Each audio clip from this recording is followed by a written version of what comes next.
All right, great. Well, Noah, thank you so much for joining me today. I really appreciate it. It's a treat for me to get a younger, energetic guy who's done everything that you've done in your career on. So it's really great to have you. Yeah, great to be here. Thanks for having me, and I'm excited about the chat. All right, cool. We'll definitely, post a link to your LinkedIn profile on the video somewhere. Kyler will take care of that. And where are you in the world right now? So I'm in Dallas, Texas right now. I'm in our Veryable office in the west end of downtown. Okay, so you guys are in the office now. You've returned to the office since the COVID sort of semi-reopening? Yeah. We have the, we had a lot of our team out remote for a couple months, and we came back and kind of had a in and out moment, while there was kind of a spike there for a bit. But now the cases are actually falling pretty steadily here in Dallas. So we're all back in. So everyone came back in. Did you have anyone that was sort of resisting coming back in? A little bit, yeah. There was a few sort of mixed opinions there, and we took it case by case. It's a very personal decision to kind of figure out, hey, this is where my comfort level lies, and so we took it case by case. Some people took a little longer to come back. Some people stayed remote. Different situations that live with older folks, and so we just kind of, again, took it case by case basis, and now we're pretty much all back. Oh, that's great. That's great.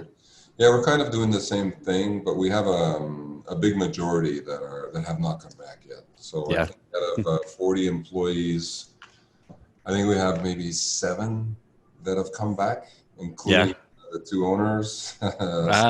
So it's interesting.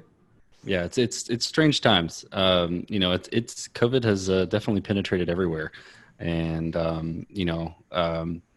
I have mixed feelings about masks and all of that, but I do respect everyone's perspective on it. Everybody has different fears and concerns and situations. I mean, older folks are more susceptible than younger folks are, and some places are more hotspots than others, and you got to factor all that in. How do you feel about the effectiveness of remote workers versus, in-house 40, 50 people under the same roof? Sure. As opposed to scattered all over. Let's just keep it to North America. So as opposed to scattered all over North America. Yeah, that's a good question. In my prior company, TouchTap, so I had a mobile development agency before Veryable, and my prior company, we were all fully remote across North America, essentially. So I definitely believe that remote workers can be effective, that we have all the tools nowadays to make remote workers effective. I mean, we all work in office here at Veryable, but we're on Slack 24/7. We've got all kinds of tools that really help us with our online workflow and things like that. So I think remote workers can be effective. I think when remote workers are the most effective, at least I've seen this at Veryable, has been when the team culture is sort of in place and bonding the team together really strong. You don't necessarily have to be in front of someone to know how they're going to react or what they're saying in a Slack message or in an email. If you know that person, right? If you have done time with that person, essentially either in the office or in certain different ways in remote as well. So I think team culture is what really makes things fast. Yeah, that's a good point. And if someone is a good worker and a good collaborator, they'll find a way to succeed remotely. Because let's face it, we were all forced into this remote situation, so we had no choice but to see if it's going to work. I'm very pleased actually with the results. I was so anti-remote for a decade, but it made me realize that, you know what, if someone's not good, they're not going to be good in the office or at home, So it's vice versa as well. Mm-hmm. So you mentioned Veryable. So you're the co-founder and CTO? That's right. Yep. Okay. Can you tell us a little bit about Veryable? Yeah, absolutely. So Veryable is an on-demand marketplace for manufacturing labor. So that's a mouthful. So we're the Uber for the shop floor. If you want to, everybody has an Uber tagline. That's ours. Okay. And we provide businesses with the opportunity to have flexible labor capacity. So bring in essentially a third labor paradigm as their demand rises and falls. They can manage their workforce to meet to meet those demand needs. From a worker standpoint, we provide them the opportunity to create their own schedule, work for different companies, different work opportunities, and also get paid daily. So it's a bit of a different scenario from a full-time manufacturing, working 30 years in the shop floor, which doesn't really appeal to the younger generation. Mm-hmm. And what kind of shop, like what kind of work are they? Is it specific to machine shop workers? It runs the gamut, honestly. Okay. We primarily do a lot of distribution, warehouses, 3PLs, supply chain stuff.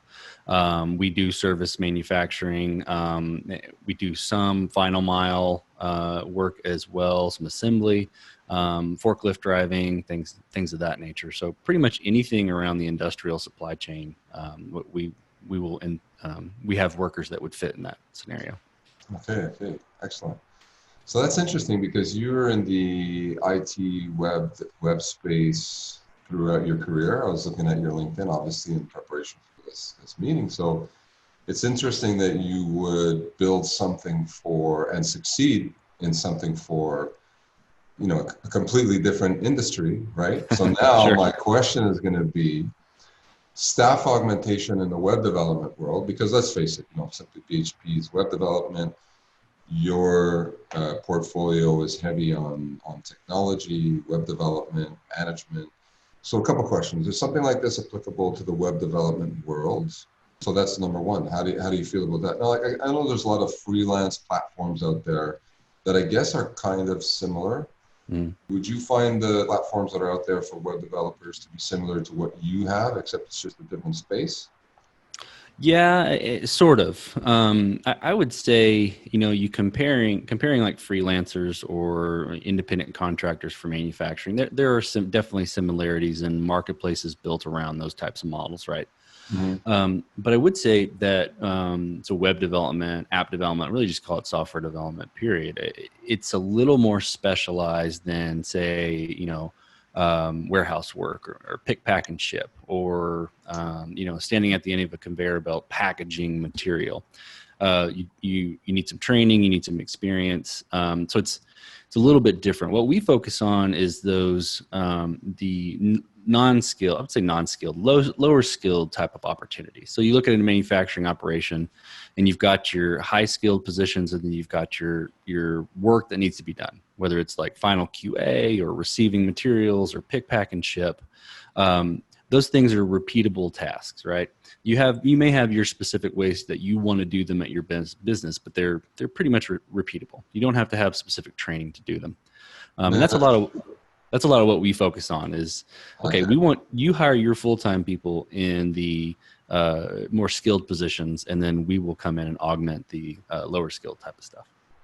Oh, understood. So I could conceivably show up for work on Monday through your platform and have maybe 20, 30 minutes of training, and then I'm good to go for that day. Type of Absolutely. Yeah, I've done those jobs. Yeah. I've done those jobs before. Okay. Sure. Me too.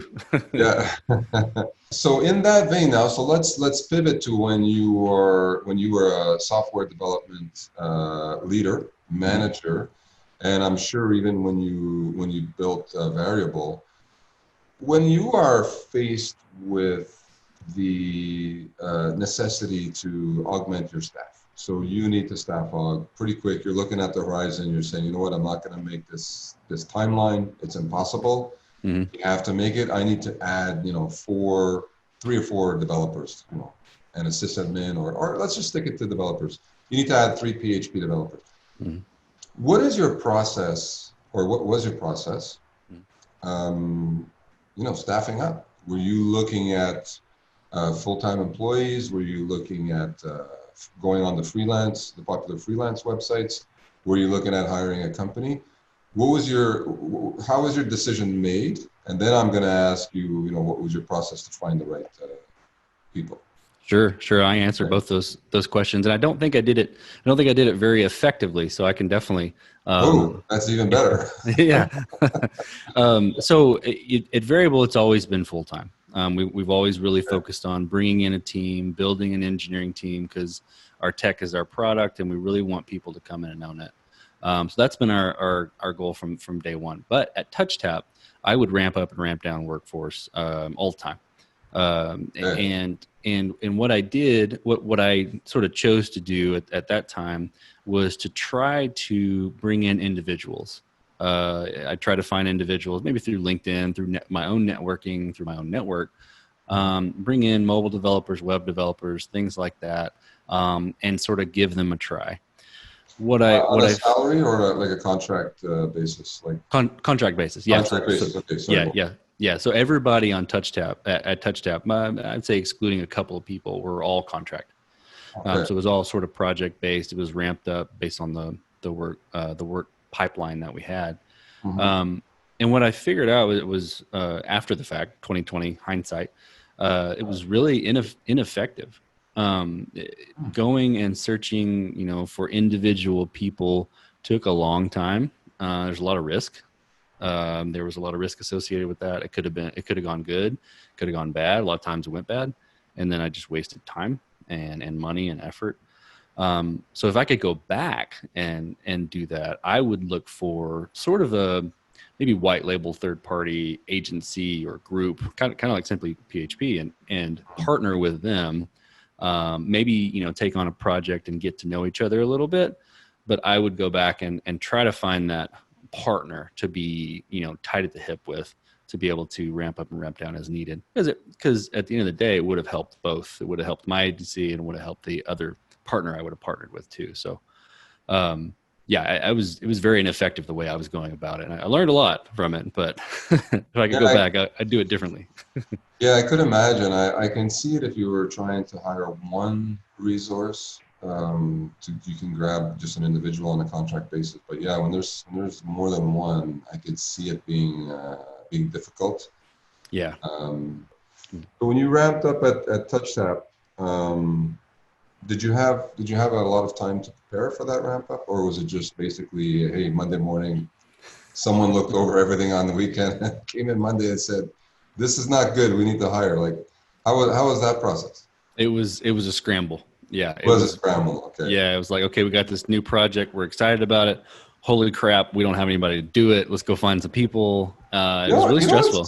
It's funny. It's like, that's basically our clients are pretty much like that. And it's always, hey, I found you on Google, I found you on LinkedIn, whatever. And after the conversation, I'm like, okay, when do you envision this starting?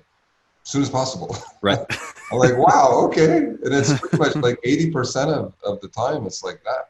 Right.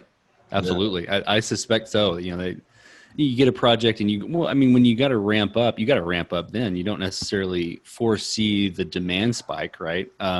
You can forecast all you want, but basically forecasts are averages, right? Yeah. And so, you forecast all you want, but when that demand spikes, you're like, I got to go. I need people, I need process, I need requirements, and I got to go build this thing. And that makes sense that most of your clients that come to you are like that. Yeah. It's really interesting. It's rare that we have someone call and say, okay, I'll get back to you in a month, or I'll get back to you in 2 months. It's always something that's, hot. That's why we staff up the way we do. Often we might have an extra 1 or 2 employees that are basically just on the bench, learning, giving back to some nonprofit until we get that call when the person's ready. Yeah. But it's just the nature of the beast, right? Absolutely. I think it's also, again, going back to a company versus a group of freelancers, it's also great to be able to speak to ownership of that company or management of that company, on a weekly basis, and say, hey, I'm happy with this guy, I'm not happy with that guy, maybe let's rotate that guy out, type of thing. Mm-hmm. And it's so seamless and easy that way, I find. Absolutely. Yeah, no, that makes a ton of sense. That would have been really useful, having a partner like you guys early on, instead of cherry picking the people and then having to let go and then being sort of back at the scramble. Yeah, it's tough, and a lot of times, unfortunately, it's the nature of the beast. You have people that just disappear. They you can't find them, and it's hard. I'm sure you have a lot of stories. Yes. Yeah, it's very interesting. Did you ever use a company, I or worked or, or are you kind of looking back in hindsight and saying, okay, that's what I would primarily hindsight. There was a couple of do? smaller agencies that were that were my size, maybe 2-3 people. Mostly mine were. I think that when we were max capacity, we were about 15 contractors, but not huge, and it was in and out. But there were some other companies that we worked with that were a bit smaller that we did partner with longer term, Okay. and that really sort of proved what we're talking about. This an agency rather than a singular person that you're connecting with. Yeah, excellent, excellent. I always ask CTOs and people of your stature what the process is for finding that company is. And also, what was your process for finding the individual? Because, we have in our viewership, we have a lot of individuals that Mm-hmm. are trying to make sure they're visible for Mm-hmm. people like you. Sure. And there's also companies like me that Mm-hmm. are always wanting to be visible to people like you.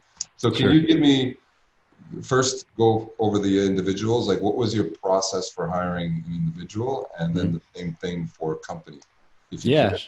Yeah, sure. So the individuals, I think, is the easier one, really. I mean, there was the scramble. I would look at LinkedIn a lot. I would network. I would talk to other developers and see who they knew, and I would try to be Oh, doing that all the time, so that I would have resumes in my back pocket if I needed to try to reach out. Sometimes it didn't work out that way. And so basically filtering the individuals to see if they were the right type of person, I would do an onboarding sort of project that they would come in and do some coding, some very small coding project kind of thing, just to prove oh. that they weren't lying about their skills. Okay, so you would actually have them code something that, like, I don't know, would take a day or something like that, like an 8 hour. Yeah, and it would be take home. It wouldn't be something where I'd be grilling them, watching them on a Zoom call or something. Okay, Um, okay. yeah. That's So all. yeah, and it helped a lot. And I think that was more applicable to the individual scenario. But I would do that the project, and then they would come on, and essentially for their first project, I would be sort of stay close with them on the work that they were doing, and just Mhm. make sure that they were measuring up. So it's kind of like sort of trial by fire. And I think that made sense from an individual standpoint. But when Yeah. I looked for an agency, I looked for to work with. I looked for more like, okay, what work have they done? What's their portfolio? What does that look like? What type of people are they working with? Do they have a specific industry niche, or are they pretty broad? I looked at if there's any sort of like Trustpilot ratings or any sort of marketplaces out there with ratings. Definitely would ask around if I knew anybody that knew the agency that I was looking at, and be like, hey, have you worked with them before? Or, Okay. try to reach out to people that they had worked with before. And then I tried to get on these with my agency a handful of times, but looking at some people will post the, top 10, software development agencies of 2020, right? Mhm. Those articles that different mediums will post. I would look at those too, and it would kind of give me at least a good starting point. Really? You actually look at those top 10 companies. They're paying to be there, right? I know, I know, I know, That I is know. interesting. Yeah, that's good. That's good. That's interesting because I always get those emails and they're saying, "Hey, would you like to be a part of the top 10 PHP developers in North America?" And I'm like, "Of course, Right. I think we are." And Yeah. then they're like, "Okay, here are our rates," and it's like $1,500 and 1,000. I'm like, "Okay, no, there's no credibility there." But I Right. guess it works, like. I always like companies that advertise, right? Because Right. if they're advertising and they're spending the money, so I'm assuming they're doing business at least, right? Right. Um, That's right. yeah, And you did. I mean, they do. I totally know that they're paid, but they do get your attention. I mean, when people Google the top, app developers or top mobile developer, top agencies or yeah, whatever, that's what pops up. yeah. That's very, very interesting. Okay, and so that's good. Yeah, I love. Back to the individual. I love getting the person in, whether it's remotely or physically, and making sure that they could code, because you don't want to waste their time either, right? Last thing you want to do, and a lot of times when we hire people, they're actually leaving jobs that they have. So they're like, okay, you're hired, okay, I'm going to give my 2 weeks notice. So you want to make sure that, they're actually going to be compatible with you. We like doing that too. We get them to do, set up their environment, do a couple of tasks in either a current project or a fake project. And yeah, I think that's really, really solid. And for the companies, so you look at the reviews, obviously. You look at what they've done. Okay, so you look at the types of projects they've done. That's right. Yeah, interesting. But have you ever been sold by a really good salesman and it turns out that the company can't deliver anything? I'm sure that I have. I'm trying. Too, right? Oh, totally. I mean, there's some really good salespeople out there, right? I think probably more, some overseas smaller companies that I've worked with before on a very small term project. I think I've probably been burned more by that. Okay, yeah. Yeah. That's it's a whole other thing. Other podcast about the offshore. We're in New York and everything's getting. That's right. different model, but I'm sure that I have. I maybe I've buried those memories on purpose. Yeah, that's the thing that's been going on. So we're in our 10th year of business, and it's a thing that's been going on, ever since I've been around the business, and it's the sign in New York or California or Montreal, Toronto, and they're representing like they're a North American company, but they're just shipping it off and making a margin, shipping it off to India or Eastern Europe. And it never ends well. Like I talk to people on a weekly basis that got tripped up that way, and they try to get us to save them, which most of the time we can. It's really interesting. I find, to speak to what you said, I think when I speak to someone who's a prospective client, and they might, let's say they want 1 or 2 or 3 developers, in the end, they need, before we go forward, they need to speak to those developers. In my opinion, it's super important because I can sell you on price, location. I've been selling this for 10 years, so I know everything to say. I know exactly what to say to you. But in the end, it's whoever's in that seat programming is what matters, So I think that's super important too. Absolutely. Because, and we talked about this a little bit earlier, right? There's a little bit of a culture fit that you want to make sure is there, right? Because there's, what's the term, speed of trust, right? If someone's going to fit in the culture, they're going to fit in with how your team works, and there's going to be trust there, and you can move quickly, and everybody wants to move quickly. Yeah, absolutely. Communication too, you want to be in a meeting 4 or 5 people and everyone's communication is on the same type of level, spirit. It's super important. That's right. So let's talk about Code Story. Code Story is interesting to me on a couple levels, because I know you. So Code Story is a podcast that you do, and correct me if I'm wrong, and you basically specialize in engaging and speaking with co-founders, startup partners. Can you talk to me a little bit? And I have like a magic question after you explain the story a bit to me. All right, I'm looking forward to the magic question. It's one I almost ask all the time to people like you. So cool.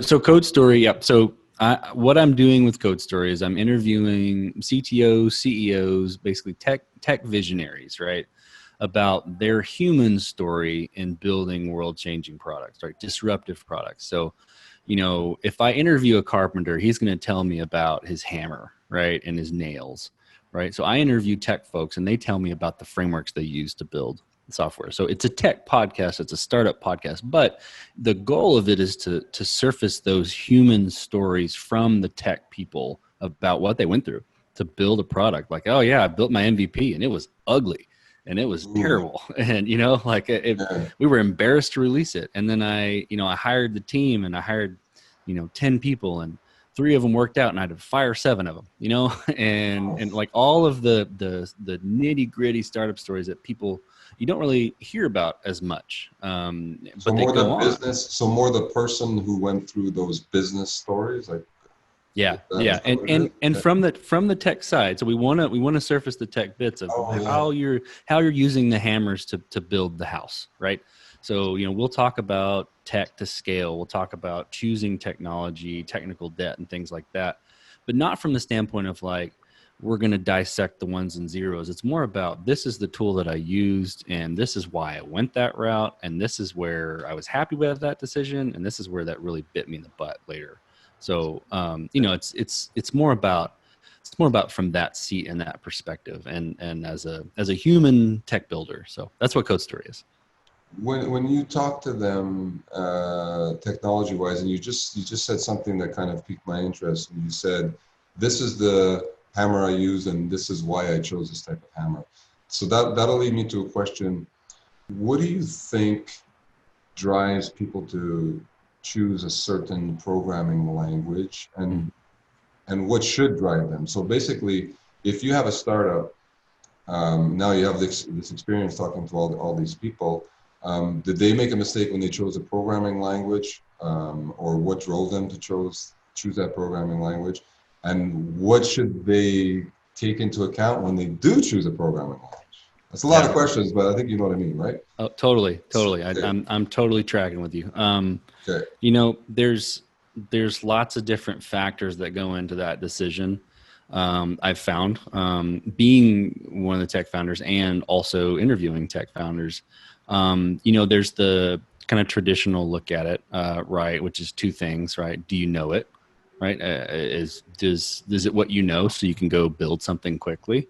Or is the other thing that I hear often is like, it's the right language, right? It's got the right tool set. It's got the right frameworks. It's stable. It's supported, things of that nature. So those sort of 2 things really go into it, when people are choosing a language. But there's a third element that I see sort of surfacing as technology for scalability and containerization and things like that come more to the surface. Is you can sort of choose the right language to do a piece of what you're trying to do, and deploy it.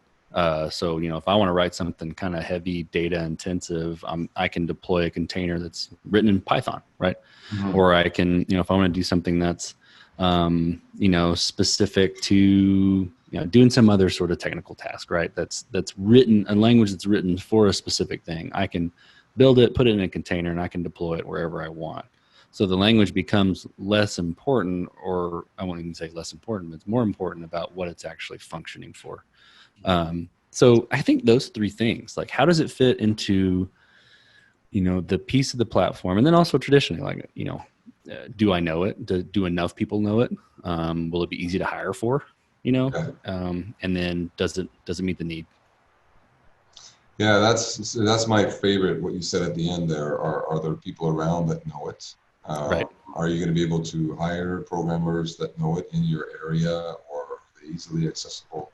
Is it some, you know, margins programming language that there's not going to be programmers around, and you only realize that after, right? Right. Advice is so huge. Like, yeah, of course, if you are a startup founder or co-founder that happens to be a programmer, it's a no-brainer, right? You go with what you know. Sure. But if you're not, if you're just, you know, someone who has a great idea and you don't know how programming works, you have to get the right advice, right? Yeah, absolutely. No, I think that's totally right on. Okay, so the question I love to ask people like yourself is, what would be your best advice for startups? It doesn't have to be 1, 2, 3 things. It could be 1 thing, it could be 3 things, top 5, whatever. But if I'm a startup and I'm just starting my startup journey and I come across this podcast, what's the best advice you wish that person will take from you? And it could be more than 1 thing. But. Sure. I think I could boil it down to 1. There's lots of things I would say. But there's 1 thing that I can say for myself and for all the people that I've interviewed that have come out of the interviews, and it's sort of mixed into a couple of phrases. It's you know, I don't want to steal Nike's trademark, but just do it, like do it, and do it quickly. So So do it and do it quickly. Wow. Okay. yeah. So you know, I think people, and that the do it and do it quickly thing kind of translates to a couple things. I think doing it, it's like you can get caught up in analysis paralysis of trying to perfect and trying to build the perfectly engineered solution or the perfectly designed solution. When really you're going to get it out there and you're going to learn a lot more from it being out in the wild than you are from it being in your hands being perfected. So do it, and then do it as fast as you can, because probably someone else is doing it right next to you in the office right next to you, and you're in a race. You know, so you got to get it out there. You got to get out there quick. And so that would be the thing I would say. And it's part of not being afraid to do it either. Just like there's so many resources out there nowadays. Like you can get your hands on so much. There's so much more these days that you could in the past. Go grab a hold of those resources and just go try it. You know, you're gonna learn a ton. I've had a bunch of failed stuff that I've done on the side too, that I learned way more from than the successes. And the successes were there because of all the failed stuff. So anyway, just go do it. Yeah, that's great advice, because I think it also harkens a little bit to, you know, you've got this idea that has 20 moving parts and it's complex.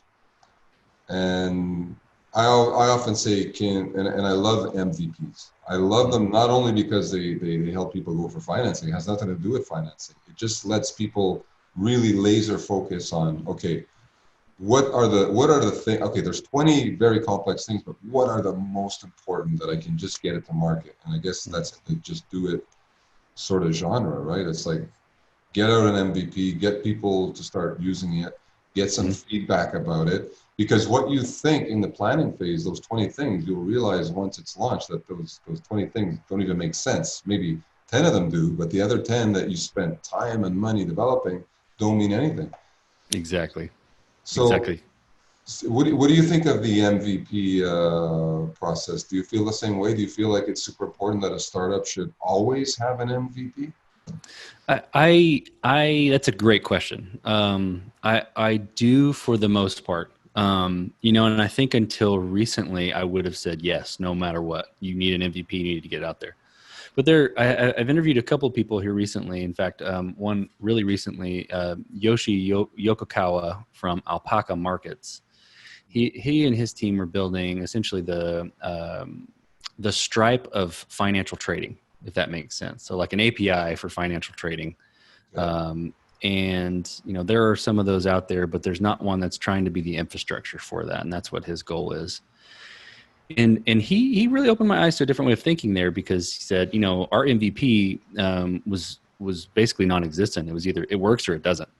And they had to get it to where their solution had to be registered as a broker. They had to go through all of this, you know, XYZ stuff to get their solution even be able to work. And so, you know, I think there are situations where an MVP, you know, really just has to be the solution, you know. And I think there's another guy I interviewed. His name's Peter Voss. He works for or started a company called IGO. And in AI, like you can have an MVP, but you don't really want to put it out there until you've done some R&D on it and you can really make it into a commercial product, which I think his team took 5 years to do that. So there's certain instances where the MVP idea still applies, but doesn't exactly apply the way we're talking about. But I'd say for the majority, you get your solution out there, especially if it's a consumer solution or a B2B solution, and let the people tell you what they want you to do next. Yeah, that's a great point. Yeah, it also makes you. I find it makes startup founders focused too. They can be more narrow-minded and faster, be developed faster, get it out there. Yeah, that's great advice. So Noah, there was when I was looking through your LinkedIn profile, there was something that you did, part of your volunteer experience, which is great, by the way. I love seeing volunteer experience on LinkedIn profiles. in early 2020, before COVID, obviously you spoke at Texas A&M. Mm-hmm. And so you were a guest speaker at Texas A&M, and one of the topics that you covered was how to build the right team for your startup. I don't know if people realize how important that is. And for me personally, the business that I'm in web development, a lot of times we get calls from people that are just, they need to be rescued, they're lost. They've just gone down the wrong path. So how to choose the right team for your startup, and obviously the right technology team for your startup. Mm-hmm. That comes with like, okay, who you're going to hire, what programming language are you going to use? It's so important. Can you give us just a quick summary of the answer to that? How do you build the right team for your startup? Sure. Absolutely. Yeah. So I spoke at the Texas A&M Tech Summit, and as you said, the topic was how to build your startup team. And I've learned at Veryable a non-traditional approach, essentially. I took a non-traditional approach to building my team at Veryable. Early on, we came across some really interesting candidates that are still with our team today, that had been learning development at a boot camp. And I'd say prior to Veryable, I was more in a traditional thinking. And you need a computer science degree or a computer engineering degree or something of in the pedigree, we'll say, that would tell me that you can do the role. When I started talking to these individuals coming out of the boot camp, noticing that they were career changing type developers, I was interested. I was like, okay, these people seem really sharp. And what do you mean by career changing developers? So for example, we've had individuals that were teachers for 10 years or so, and then went to a Dev Mountain boot camp and then learned the programming and then came and changed their career, right? Or biomedical research or recruiting. It could have been all kinds of stuff, right? And so when we started interviewing these folks, I started to notice, wow, these people are really sharp. Really smart, and they're able to connect with what we're trying to do at Veryable in a very different way. And so we took some chances on some early individuals, and it worked out fantastic. Those individuals are still with us today. I've hired nine to 10 people from the boot camp itself, career changing developers, excuse me. And I think actually I said programmers and developers on subconsciously on purpose, because I believe that what the people that I've hired are developers. They're not programmers, right? And I feel like the difference is programmers are going to take some specs and build something. They don't test it. They don't think about the strategy. They don't think about the solution from a user standpoint. Whereas developers are there with you to think about and communicate what you're trying to build, not only to the end users, but internally and to our business counterparts and things like that. Wow. So no one has ever made that comparable between programmers and developers. I'm going to steal that one from you. You should. I stole it from somebody else. So. Oh man, that is so awesome. Programmer versus developer. That is amazing. I'll send you the article. It's by Eric Sink. And I don't know Eric. I found this article on in the Google sphere, right? Okay. But he compares programmers and developers, and it's part of our tech team manifesto here at Veryable.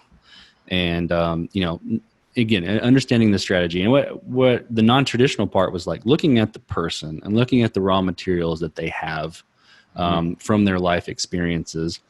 And then, they're able to do the job, but are they able to see what we're trying to accomplish? Are they able to, from the raw materials, do they have the grit necessary and the hunger necessary to figure out stuff that they don't know?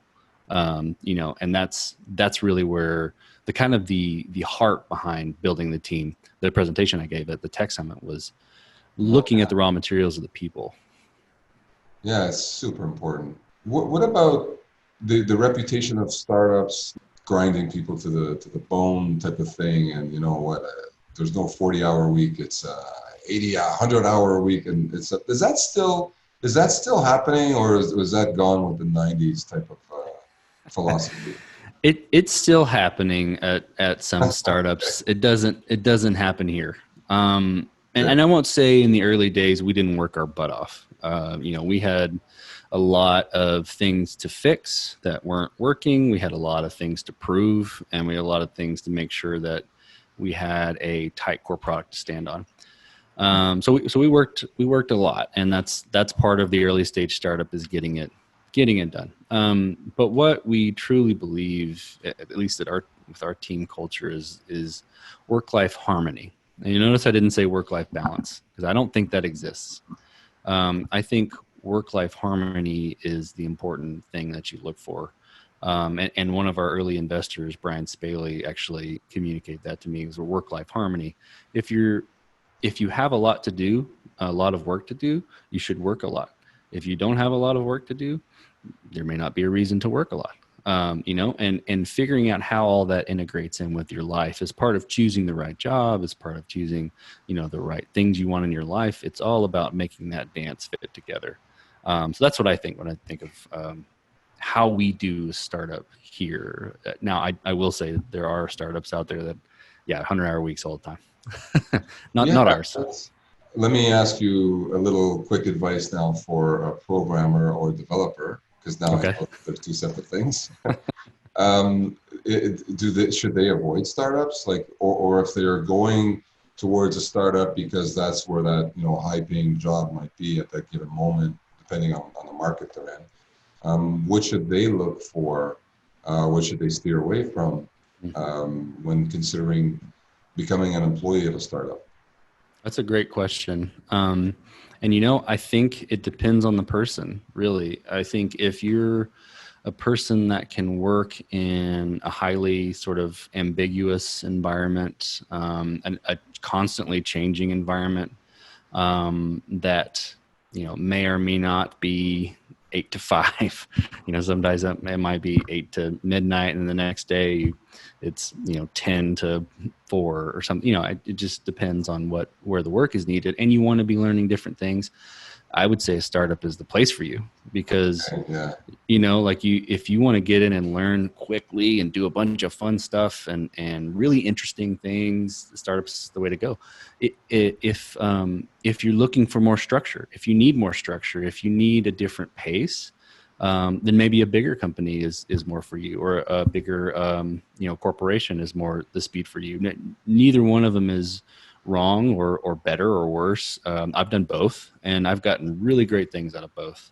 But they're just different. It's kind of it's kind of comes down to what you're looking for. That's great advice. And it's funny.